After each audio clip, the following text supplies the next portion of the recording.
पानिपत झाल्यानंतर काही अवघ्या 8 ते 9 महिन्यांमध्ये एक लढाई झाली आणि या लढाईमध्ये परंतु साहजिकच आहे 23 जून 1761ला सुभेदार मल्हारराव होळकर जरी पुण्याला आले असते तरी नानासाहेब पेशव्यांचा मृत्यू झाला होता आणि माधवराव पेशव्यांमध्ये तेवढी ताकद नव्हती की ते सुभेदार मल्हारराव होळकरांसारख्या अनुभवी व्यक्तीला जाब विचारतील की नेमकं काय चुकलं. त्यांना आता असं वाटत होतं की मराठे तर गेले, आता आपल्याला पायबंद घालणारं कोण राहिलं? कुणीच नाही. ह्यामुळेच प्रत्येक जण आपापल्या परीनं मराठ्यांची सत्ता हुसकून लावायचा प्रयत्न करत होते. आणि हे सगळं जेव्हा राजपूतांना कळालं तेव्हा त्यांनी ठरवलं की आता आपण थेट चाल करायची इंदोरवरती आणि सुभेदार मल्हारराव होळकर एकटेच राहिलेत, त्यांना आपण एकट्यात गाठायचं, पराभव करायचा आणि नर्मदेपर्यंत पूर्ण माळवा प्रांत पुन्हा एकदा राजपूतांच्या हाताखाली आणायचा. म्हणजे या लढाईमुळे हिंदुस्थानामध्ये पानिपत नंतर जे काही आपलं सारखं पिछेहाट सुरू होती ती मराठ्यांची पिछेहाट थांबली आणि कुठंतरी. नमस्कार मंडळी, मी चिन्मय वाडेकर. माझ्या यूट्यूब चॅनलमध्ये तुम्हा सगळ्यांचं पुन्हा एकदा स्वागत. पानिपतच्या लढाईनंतर सुभेदार मल्हारराव होळकर यांनी एके हाती मारलेली मांगरूळची लढाई. मांगरूळ हे कुठं आलं तर हे राजस्थानमधल्या कोटा या कोटाच्या जवळ हे मांगरूळ आहे आणि या मांगरूळमध्ये पानिपत झाल्यानंतर काही अवघ्या 8 ते 9 महिन्यांमध्ये एक लढाई झाली आणि या लढाईमध्ये सुभेदार मल्हारराव होळकर यांचा विजय झाला. तर याच लढाईबद्दल आपल्याला सविस्तर जाणून घ्यायचंय, तेव्हा हा व्हिडिओ शेवटपर्यंत नक्की बघा आणि कमेंट्समध्ये मला कळवा की सुभेदार मल्हारराव होळकरांची ही लढाई आणि पानिपत नंतरची ही उत्तर भारतातली स्थिती तुम्हाला कशी वाटते येते. चला तर मग आजच्या व्हिडिओला सुरुवात करूयात.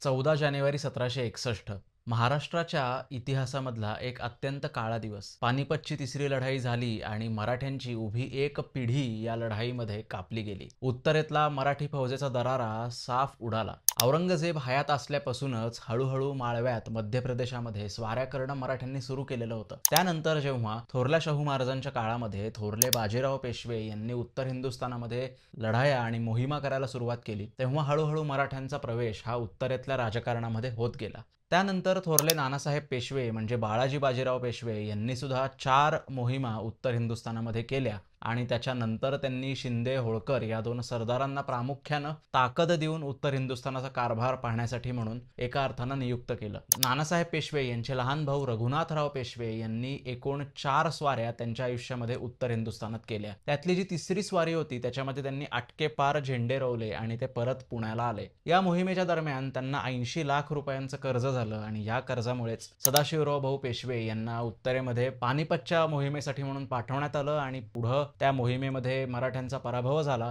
हा सगळा इतिहास आपल्याला ज्ञात आहे. तर ज्या वेळेला 14 जानेवारी 1761ला दुपारी विश्वासराव पेशवे यांना गोळी लागली त्यानंतर मराठी फौजेचा सगळा एकंदर ठरवलेला प्लॅन हा फिसकटायला लागला. मराठ्यांच्या फौजेचं ह्यावेळेला पानिपतच्या लढाईमध्ये मुख्य उद्देश होता तो म्हणजे काहीही करून यमुना नदीच्या दिशेनं निघून जायचं. अब्दालीला हरवणं हा एक उद्देश होता, त्यात कुठं वाद नाही, परंतु त्यांना यमुनेकडे अब्दालीची फळी तोडून जायचं होतं आणि तिथनं पुढे दिल्लीला जायचं होतं. पण अर्थातच दुपारी विश्वासराव पेशव्यांना गोळी लागली आणि त्याच्यानंतर सगळं युद्ध हळूहळू मराठ्यांच्या बाजूनं विरुद्ध बाजूकडे म्हणजे अब्दालीच्याकडे झुकू लागलं. मराठ्यांचा पराभव होणार ही गोष्ट बऱ्याचशा सरदारांना त्यावेळेला समजली, परंतु काही रिॲक्ट करायच्या आधीच त्यांना एकतर लढून मरणे किंवा पळून जाणे दोनच पर्याय शिल्लक राहिले. त्यातल्या बऱ्याच सरदारांनी लढून मरणे हा धारातीर्थी पडणे हा पर्याय स्वीकारला आणि 2 खासे पेशवे घराण्यातले माणसं म्हणजे सदाशिवराव भाऊ आणि विश्वासराव त्याबरोबरीनं 27 इतर महत्त्वाचे सरदार यांचा या लढाईमध्ये मृत्यू झाला. ही सगळी हकीकत हा सगळा इतिहास आपल्याला बऱ्यापैकी माहीत आहे, परंतु ह्या लढाईमधनं काही सरदार आपला जीव वाचवून परत सुद्धा आले आणि त्यांनी पुढं बरीच वर्ष उत्तर हिंदुस्थानामधला मराठ्यांचा दरारा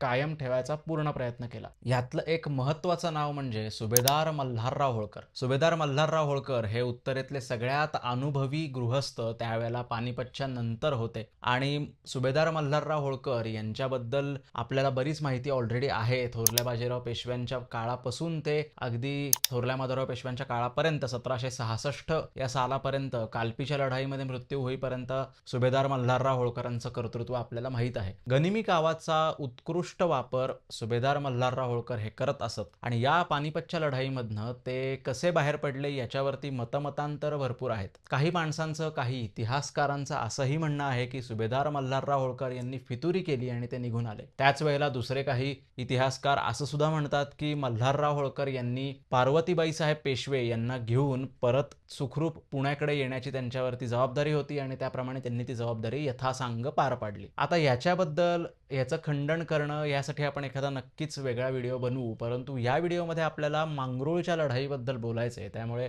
सुभेदार मल्हारराव होळकर आणि सरदार दमाजी गायकवाड हे दोघं जण एकत्रितरित्या दिल्लीवरनं ग्वाल्हेरपर्यंत पुढे आले आणि इकडं मार्च महिन्यामध्ये नानासाहेब पेशवे यांनी भेलसावरनं सिरोंजपर्यंत मजल मारलेली होती आणि सिरोंजला त्यांची ह्या सुभेदार मल्हारराव होळकर आणि प्रत्येक इतर सरदाराशी जे झुंजेतनं म्हणजे पानिपतमधनं परत आलेले होते त्यांच्याशी भेट झाली. ह्या पानिपतच्या मोहिमेतनं दोन वीर आपला जीव वाचवून परत आले. एक म्हणजे नवकोट नारायण नाना फडणीस आणि दुसरे म्हणजे सुभेदार महादजी शिंदे. महादजी शिंदेंचा पाय ते लंगडे झालेले होते पायानं, एका त्यांना जखमा होत्या खूप लढाईच्या. त्यातून ते रिकवर झाले आणि त्यांनी पुढं ज्या प्रकारे राजकारण केलं ते आपल्या एका सिरीजमध्ये आपण सांगितलेलं आहे. सुभेदार महादजी शिंदे आणि दिल्लीचं राजकारण असं या सिरीजचं टायटल आहे. तुम्ही नक्की ती सिरीज बघू शकता. तर असो, अशा प्रकारे सुभेदार मल्हारराव होळकर यांची आणि नानासाहेब पेशव्यांची भेट झाली. नानासाहेब पेशव्यांनी काही काळ सुभेदार मल्हारराव होळकर यांचा आणि शिंद्यांचा सरंजाम पूर्णपणे जप्त केलेला होता. का त्यांनी सरंजाम जप्त केला होता आणि काय झालं होतं ह्याच्याकडे जाण्यापूर्वी आपण अब्दालीच्या काय आणि दिल्लीमध्ये काय हालचाली सुरू होत्या त्याच्याबद्दल थोडंसं जाणून घेऊयात. 19 जानेवारीला अहमदशहा अब्दालीनं दिल्लीमध्ये प्रवेश केला आणि तो बादशहाच्या आसनावरती बसून त्यांनी दिल्लीची व्यवस्था ठरवली. ही जी दिल्लीची व्यवस्था होती ही बऱ्यापैकी मराठ्यांनी ठरवलेलीच व्यवस्था होती. याच्यामध्ये काही वेगळे बदल करण्यात आलेले नव्हते. अनेक मुघल सरदारांना त्यावेळेला सुद्धा ही गोष्ट पटलेली नव्हती की का तुम्ही बदल करत नाही आहात. परंतु अब्दालीला मुळातच दिल्लीच्या राजकारणामध्ये फार रस नव्हता. त्याला परत त्याच्या वतनामध्ये म्हणजे काबूल कंदाहारला अफगाणिस्तानात जायचं होतं. त्यामुळे त्यांनी दिल्लीची व्यवस्था आहे अशी ठेवली. पेशव्यांना पत्र पाठवलं आणि त्यांच्याशी एका अर्थानं त्यांना नजर पाठवून सलोखा करण्याचा प्रयत्न केला. अर्थात पेशव्यांची पण बाजू खूप खचलेली होती. त्यामुळे पुन्हा दिल्लीवरती स्वारी करणं हेही इतक्या लगेच शक्य नव्हतं. त्यामुळे सुद्धा पेशव्यांनी पण हा सलोखा तात्पुरता का होईना स्वीकारला. तर असो, इकडं नजीब खान रोहेला यांनी दिल्लीतली व्यवस्था आता पाहायला सुरुवात केलेली होती. 19 एप्रिल 1761 ला अहमदशहा अब्दाली परत निघून गेल्यानंतर दिल्लीच्या लाल किल्ल्यामध्ये नजीब खान रोहेला आणि बादशहा शाह आलम दुसरे यांचा मुलगा या दोघांनी मिळून प्रवेश केला आणि त्यांनी काही काळ दिल्लीचा कारभार पाहिला. यावेळेला बादशहा तर भरतपूरला होते सुजा उद्दौला यांच्याकडे. ते काय अजून दिल्लीला आलेले नव्हते आणि मराठ्यांचे पण हिंगणे वकील सोडता बाकी दुसरं कोणी त्यावेळेला दिल्लीत नव्हतं कारभार पाहायला. तर ह्यावेळेला अजून दुसरे कोणते कोणते व्यक्ती उत्तर हिंदुस्थानाच्या कारभारामध्ये ऍक्टिव्ह होते तर त्यातली काही प्रमुख नावं येतात. ती म्हणजे नारोशंकर दाणी आणि त्यांचे पुतणे विश्वासराव लक्ष्मण. त्याचसोबत विठ्ठल शिवदेव विंचुरकर हे सुद्धा तिथं होते. गोविंदपंत बुंदेले हे पानिपतच्या मोहिमेतलं एक अजरामर झालेलं नाव. यांची दोन्हीही मुलं अगदी कर्तबगार होती. त्यांचं नाव बाळाजी आणि गंगाधर. या दोघांनी मिळून सुद्धा पुढं अनेक वर्ष इंग्रजांच्या विरुद्ध पण झुंज दिली आणि उत्तरेतला दबदबा पण कायम ठेवला. हे प्रामुख्यानं बुंदेलखंडामध्ये यांची राजधानी होती आणि हे इथंच त्यांची जहागीर होती. त्यामुळे ते तिथंच होते. दुसरं महत्वाचं नाव म्हणजे सुभेदार मल्हारराव होळकर, महादजी शिंदे, त्याशिवाय देवास धार या दोन्ही ठिकाणचे पवार आणि अशी अनेक मातब्बर मंडळी ही त्यावेळेला दिल्ली पासून ते अगदी नर्मदेपर्यंतच्या प्रांतामध्ये आपली सत्ता ठेवून होते. तर आता ज्या वेळेला सदाशिवराव भाऊंचा मृत्यू झाल्याची बातमी ऐकली आणि विश्वासराव गेल्याचंही नानासाहेबांना समजलं तेव्हा त्यांनी शिंदे, होळकर, पवार ह्या मुख्य सरदारांचे सरंजाम जप्त केले. नानासाहेब पेशवे पुढं पुण्याला गेले आणि त्यांचा लगेच 23 जून 1761 ला मृत्यू झाला आणि त्यांच्या मृत्यूपूर्वी त्यांनी सुभेदार मल्हारराव होळकर यांचा सरंजाम रिलीज केलेला होता, म्हणजे त्यांना परत दिलेला होता. आणि सुभेदार मल्हारराव होळकरांना असंही सांगितलेलं होतं की तुम्ही पुण्याला या आणि काय तो तुमचा जबाब द्या आणि मग आपण त्या जबाबावरती पुढे ठरवू की नेमकं पानिपतच्या मोहिमेमध्ये काय चुकलं. परंतु साहजिकच 23 जून 1761 ला सुभेदार मल्हारराव होळकर जरी पुण्याला आले असते तरी नानासाहेब पेशव्यांचा मृत्यू झाला होता आणि माधवराव पेशव्यांमध्ये तेवढी ताकद नव्हती की ते सुभेदार मल्हारराव होळकरांसारख्या अनुभवी व्यक्तीला जाब विचारतील की नेमकं काय चुकलं. हे काही घडलं नाही आणि सुभेदार मल्हारराव होळकर इंदोरला परत आले. त्यांचा सरंजाम नानासाहेब पेशव्यांनी मृत्यूच्या पूर्वी रिलीज केलेला होता. त्यामुळे त्यांना त्यांचा सरंजाम महसूल परत मिळाला आणि ह्यावेळेला काय झालेलं होतं की पानिपतच्या लढाईमध्ये मराठ्यांचा पराभव झाल्यामुळे प्रत्येक उत्तर हिंदुस्थानातले राजकारणी, प्रत्येक उत्तर हिंदुस्थानातले संस्थानिक हे स्वतःला स्वतंत्र समजू लागले होते. त्यांना आता असं वाटत होतं की मराठे तर गेले, आता आपल्याला पायबंद घालणारं कोण राहिलं? कुणीच नाही. ह्यामुळेच प्रत्येक जण आपापल्या परीनं मराठ्यांची सत्ता हुसकून लावायचा प्रयत्न करत होते. त्यातला बराच प्रयत्न हा रोहिल्यांनी सुद्धा केला आणि हरिद्वारपासून ते इटवापर्यंत, म्हणजे जो उत्तर प्रदेश आणि उत्तराखंड मधला जो प्रदेश आहे, ह्या सगळ्या भागातली मराठी सत्ता या रोहिल्यांनी उखडून काढली आणि पुढे 10 वर्ष तिथं रोहिल्यांचीच सत्ता होती, मराठ्यांची सत्ता तिथं नव्हती. इकडच्या बाजूला सूरजमल जाट होते, त्यांनी आग्रा आणि दिल्लीचा सगळा भाग स्वतःकडे घेतला. त्याचबरोबर दिल्लीत तर नजीब खान स्वतःच कारभार पाहत होता. बुंदेलखंडामध्ये सुद्धा काही स्थानिक संस्थानिक स्वतंत्र होऊन स्वतःचा कारभार पाहू लागलेले होते आणि याच्यामध्येच बुंदेलखंडातला जो मराठ्यांचा यावेळेला दरारा कमी झालेला होता तो मराठ्यांनी परत मिळवायचा प्रयत्न केला आणि त्याच्यामध्ये नारोशंकर दाणी म्हणजेच राजे बहादर हे असतील, गोविंदपंत बुंदेले यांचे 2 चिरंजीव बाळाजी गोविंद आणि गंगाधर गोविंद यांनी दोघांनी पण प्रयत्न करून बुंदेलखंडातला जो प्रांत मराठ्यांच्या ताब्यात होता तो परत आपला अंमल बसवून स्वतःकडे घेतला. आता राहिला प्रश्न माळव्याचा. माळव्यामध्ये मुख्य सत्ता शिंदे आणि होळकर या 2 सरदारांची. शिंदे घराण्यातले तर जवळजवळ सगळे पुरुष पानिपतच्या लढाईमध्ये कामाला आले होते. एक महादजी शिंदे तेवढे जिवंत होते, त्यांचं वय त्यावेळेला 30 वर्ष होतं आणि ते जखमी अवस्थेमध्ये उज्जैनला पोहोचलेले होते. शिंद्यांच्या दौलतीवरती ह्यावेळेला भरपूर कर्ज झालेलं होतं आणि पेशव्यांनी सुद्धा त्यांची जहागीर जप्त केल्यामुळे त्यांना अजून म्हणावा तसा उत्पन्नाचा भाग त्यांच्यापर्यंत पोहोचत नव्हता. पानिपतच्या लढाईमध्ये सगळ्यात मोठा फटका कुणाला बसला असेल तर तो उज्जैनच्या शिंद्यांना बसला, एवढा आपण नक्की म्हणू शकतो. त्यामुळे अर्थातच माळव्यामध्ये सध्या वडीलकीच्या नात्यानं आणि ताकद जास्त असल्यामुळे मल्हारराव होळकर यांच्याकडे सगळा कारभार होता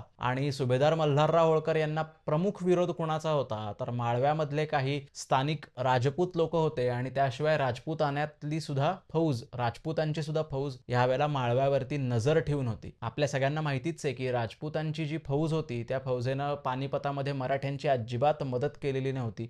यापूर्वी सुद्धा जयपूरचं राज्य असेल, उदयपूरचं राज्य असेल, मराठ्यांनी यांच्या गृहकलहामध्ये हात घालून पूर्णपणे इंटरफेअर करून आपली जी काही एक रेप्युटेशन होती ही कमी करून घेतलेली होती आणि त्यामुळे राजपुतांना सुद्धा मराठ्यांची मदत करावी असं ह्यावेळेला वाटत नव्हतं. ह्या वेळेलाच काय पुढं सुद्धा त्यांना महादजींना मदत करावी असं वाटलं नाही, हे आपल्या महादजींच्या सिरीजमध्ये आलेलंच आहे. तर झालं असं की राजपूतांनी ठरवलं की आपण आता नर्मदेपर्यंत मराठ्यांना हुसकून लावायचं. इतक्यात त्यांना बातमी कळाली की नानासाहेब पेशव्यांचा पुण्याला मृत्यू झालाय. आता नानासाहेबांचा मृत्यू झालाय म्हटल्यावर अख्खी मराठेशाही जवळजवळ खिळखिळी झाली आहे असं म्हटलं तरी चूक ठरणार नाही, कारण अर्थात सेंट्रल पॉवर त्यावेळेला नानासाहेब पेशवे होते. आणि हे सगळं जेव्हा राजपूतांना कळालं तेव्हा त्यांनी ठरवलं की आता आपण थेट चाल करायची इंदोरवरती आणि सुभेदार मल्हारराव होळकर एकटेच राहिलेत, त्यांना आपण एकट्यात गाठायचं, पराभव करायचा आणि नर्मदेपर्यंत पूर्ण माळवा प्रांत पुन्हा एकदा राजपूतांच्या हाताखाली आणायचा. राजपूतांची ही महत्वाकांक्षा अगदी मिर्झा राजे जयसिंगांपासून ते सवाई जयसिंगांपर्यंत, म्हणजे छत्रपती शिवाजी महाराजांपासून ते थोरल्या बाजीराव पेशव्यांपर्यंत ही त्यांची महत्वाकांक्षा राहिलेली आहे आणि या महत्वाकांक्षेला आता पुन्हा एकदा पालवी फुटणार असं वाटू लागलं आणि फौजा तयार होऊन जयपूरचे माधवसिंह यांच्या अंमलाखाली, यांच्या आधिपत्याखाली निघाले आणि त्यांनी कोट्यापासून पुढं माळव्याच्या दिशेनं आपली चाल सुरू ठेवली. ही गोष्ट ज्यावेळेला मल्हारराव होळकरांना कळाली तेव्हा त्यांच्या पुढे 2 गोष्टी होत्या. पहिली म्हणजे की सुभेदार मल्हारराव होळकरांना यावेळेला पुण्याला जायचं होतं. त्यासंबंधी मल्हारराव होळकरांचा आणि दमाजी गायकवाडांचा पत्रव्यवहार झालेला होता. सुभेदारांनी असं सांगितलेलं होतं की तापी उतरून गोदावरीच्या जवळपास आम्ही येतो, तुम्ही पण तापी उतरून आजच्या खानदेशामध्ये म्हणजे मनमाड, धुळे या भागामध्ये आजच्या आपण भेटूयात आणि तिथनं गायकवाड बडोद्याचे आणि होळकर इंदोरचे म्हणजेच मल्हारबा आणि दमाजी गायकवाड यांनी दोघांनी मिळून पुण्याला जावं आणि तिथं जाऊन आपल्या सरदारकीचा जो काही खटला आहे, जो काही प्रश्न आहे तो सोडवावा. ह्याप्रमाणे दमाजी गायकवाड यांची तयारी सुद्धा झाली दक्षिणेत जाण्याची, परंतु सुभेदार मल्हारराव होळकरांना माळव्यामध्येच इतके बंड त्यावेळेला माजलेले होते की उत्तरेतनं दक्षिणेत जाणंच मुळे अवघड होतं. आणि त्यातच एके दिवशी बातमी आली की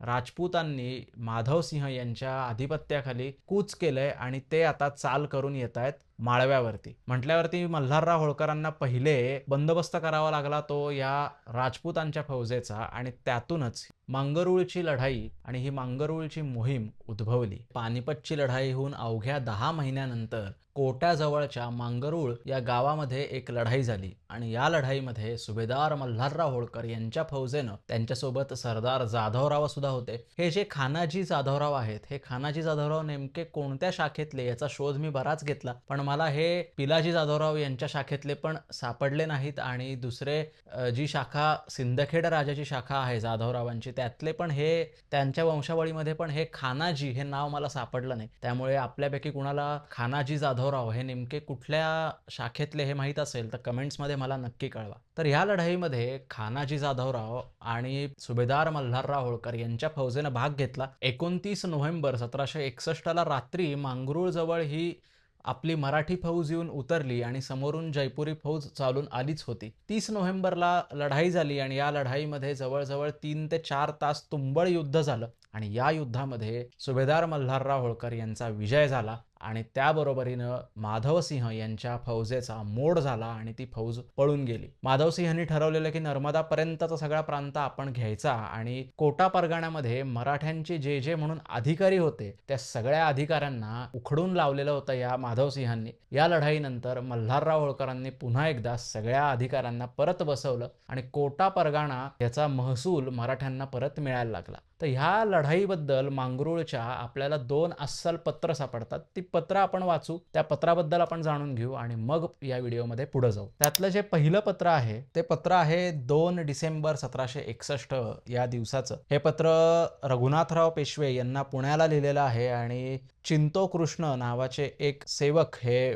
लिहितायत पत्र. ते असं म्हणतात, त्यांच्या प्रवासाबद्दल ते पहिल्यांदा सांगतात. अंतर्वेद प्रांतातून उज्जैनीस आलो. अंतर्वेद म्हणजे गंगा आणि यमुना या 2 नद्यांमधला समृद्ध प्रदेश. इथून ते उज्जैनला आल्याचं सांगतात. पुढे देशास यावे तो हाडोती प्रांते माधवसिंहाच्या फौजेनं तमाम ठाणी उठवली. देशास यावे म्हणजे महाराष्ट्रात यावे आणि हाडोती प्रांत म्हणजे हा कोटा जवळचा प्रांत आहे आणि इथं जयपूरच्या माधवसिंहांनी सगळी ठाणी उठवली आणि स्वतःचा अंमल बसवला. त्यावरनं राजश्री सुभेदारांनी आम्हासही समागमे घेतले. म्हणजे की मल्हारराव होळकरांना ही बातमी कळाल्यावरती सुभेदार मल्हारराव होळकरांनी या चिंतोकृष्ण याच्या बरोबर त्यांनी मोहिमेला सुरुवात केली. कूच दर कूच मांगरोल प्रांत हाडोती प्रांत कोटे येथे येऊन पोहोचलो. येथे त्याची गाठ घेतली. त्याची गाठ घेतली म्हणजे माधवसिंहांची गाठ घेतली. त्यास कछव्या राजसिंह घोडचढा व नंदलाल दिवा कविराम व सुरतराम वगैरे सरदारांनी 10-12 हजार फौज व तोफा व बाणांचे उंट वगैरे झुंजाचा सरंजामनेसी आले होते. म्हणजे हे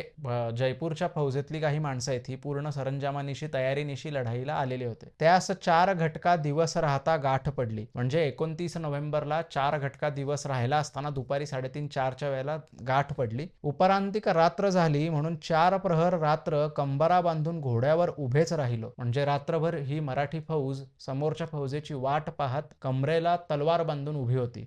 दुसऱ्या दिवशी इंदुवार म्हणजे सोमवार. दुसऱ्या दिवशी सोमवारी प्रातःकाळपासून आसमानापर्यंत झुंज झाली. म्हणजे सूर्योदयापासून ते अगदी दुपारपर्यंत मोठी लढाई झाली. साहेबाचे प्रतापे करून फौजा तमाम कछव्याच्या मोडून कुळ लुटून घेतली. म्हणजे साहेबांचे प्रतापे करून म्हणजे रघुनाथराव पेशव्यांच्या प्रतापामुळे त्यावेळेची पद्धत होती पत्र लिहायची. तमाम कछव्याची म्हणजे राजपुतांची फौज मोडून लुटून घेतली. घोडी उंट वगैरे सरंजाम सगळा लुटला. त्याचकडील मोठे मोठे पटाईत कित्येक घायाळ होऊन पडले. से 200 मात्र पळून गेले. ईश्वरे यश स्वामीस दिले. येणे करून हिंदुस्थानात नक्ष झाला. म्हणजे या लढाईमुळे हिंदुस्थानामध्ये पानिपत नंतर जे काही आपलं सारखं पिछेहाट सुरू होती ती मराठ्यांची पिछेहाट थांबली आणि कुठेतरी थोडासा विजय मराठ्यांना मिळाला. राजश्री मल्हार बाबाच्या डाव्या हाताच्या मनगटास गोळीची जखम लागली. गोळी चाटून गेली. स्वामीचे कृपे करून खैर झाली. चिंता न करावी. ह्या पत्रामध्ये असं सांगितलंय की आदल्या दिवशी 29 नोव्हेंबर 1761 ला दुपारी मराठ्यांच्या फौजेची गाठ ही कोटा प्रांतामध्ये रात्रीमध्ये मंगरुळ या गावामध्ये पडली आणि त्या दिवशी लढाईला सुरुवात झाली, पण अंधार पडल्यामुळे प्रत्येकजण मागे गेलं. रात्री सुद्धा मराठी फौज सावध होती आणि या सावध फौजेनं सकाळी सूर्योदय होताच 30 नोव्हेंबर 1761 ला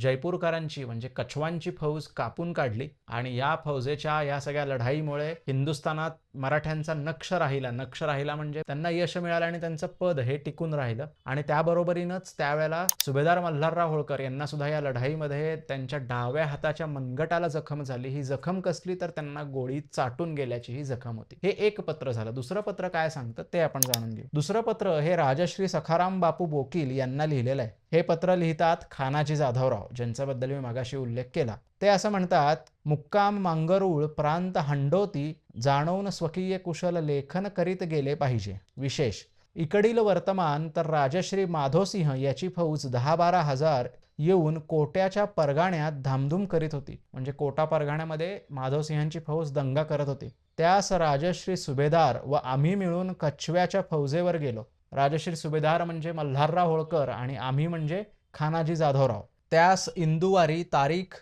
30 नोव्हेंबर एक प्रहर दिवसा उपरांतिक तो आसमान होईपर्यंत झुंज झाली. म्हणजे पुन्हा तेच सकाळपासून ते दुपारपर्यंत लढाई झाली. कछव्याच्या फौजेचा मोड झाला म्हणजे राजपूत फौजेचा मोड झाला. त्याच कडील थोर थोर पटाईत कामास आले व बुणगे व तोफखाना लुटला. म्हणजे त्याच्याकडची सगळी महत्वाची माणसं कामाला आली आणि तोफखाना लुटून घेतला. 10-12 हजारातून 400-300 लोक पळून गेले. नाहीतर फौज अगदी सत्यानाशास मिळवून दिली. म्हणजे की ही फौज जर का 300-400 लोक जे पळून गेले ते पळाले नसते तर पूर्ण फौजेचा सत्यानाश आम्ही केलेला होता. ईश्वरे आपल्यास यश दिले. हिंदुस्थानात मोठा नक्ष झाला. कछवे मोठा जोराने भारी जमाव करून आले होते की नर्मदापर्यंत अंमल करावा. म्हणजे की राजपूतांनी ठरवलेलं नर्मदेपर्यंत आपण अंमल करायचा आणि मराठ्यांना पळून लावायचं. श्री भगवंत कृपे करून त्याचेच पारपत्य झाले. म्हणजे राजपूतांचाच या लढाईमध्ये पराभव झाला. पळून गेले. संतोषाचे वर्तमान आपल्यास कळावे. राजश्री सुभेदार मल्हारबाबा यास गोळीची जखम डाव्या हातास लागली असे.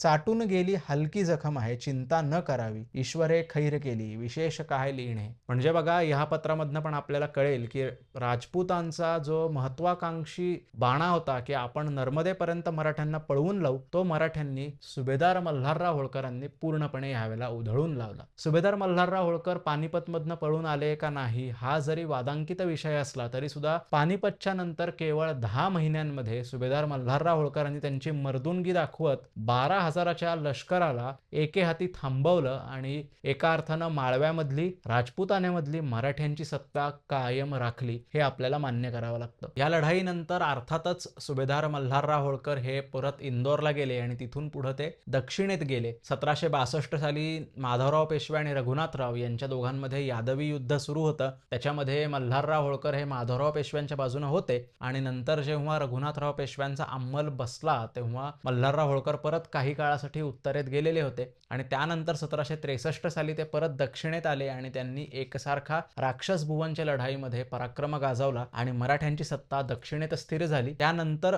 म्हणजे 1762 आणि 63 या 2 वर्षांमध्ये सुभेदार मल्हारराव होळकर यांना उत्तरेत लक्ष द्यायला विशेष वेळ नव्हता आणि उत्तरेत कोणती मोठी बंडाळी पण या काळात झाली नाही. 1763च्या राक्षस भुवनच्या लढाईनंतर सुभेदार परत उत्तरेत गेले आणि त्यानंतर आपल्याला माहितीच आहे 1766 साली कालपीला इंग्रजांशी लढत असताना जखमा झाल्या आणि त्या जखमाच्या नंतर 2-3 दिवसांना सुभेदार मल्हारराव होळकर यांचा मृत्यू झाला. सुभेदार मल्हारराव होळकर हे उत्तर हिंदुस्थानातलं मोठं नाव. मराठ्यांची सत्ता उत्तरेत स्थिर करण्यामध्ये सुभेदारांचं मोठं योगदान आहे, याच्याबद्दल कुठंच दुमत नाही. त्यांच्याच बद्दलची पानिपत नंतरची उत्तर हिंदुस्थानातली स्थिती सांगणारी आणि पानिपत नंतर सुभेदारांचा पराक्रम सांगणारी ही एक लढाई, याचं वर्णन मी तुम्हाला आता सांगितलं. काय वाटतं तुम्हाला या लढाईबद्दल हे मला कमेंट्समध्ये नक्की सांगा. आणि सुभेदार मल्हारराव होळकर यांनी पानिपतमध्ये जर ते अजून ऍक्टिव्ह असले असते किंवा पानिपतची लढाई जर बिघडली नसती तर त्यांनी अजून किती उत्तमरित्या पराक्रम केला असता हेही मला कमेंटमध्ये सांगा. आणि अर्थातच चॅनलला सबस्क्राईब केलं नसेल तर सबस्क्राईब करा.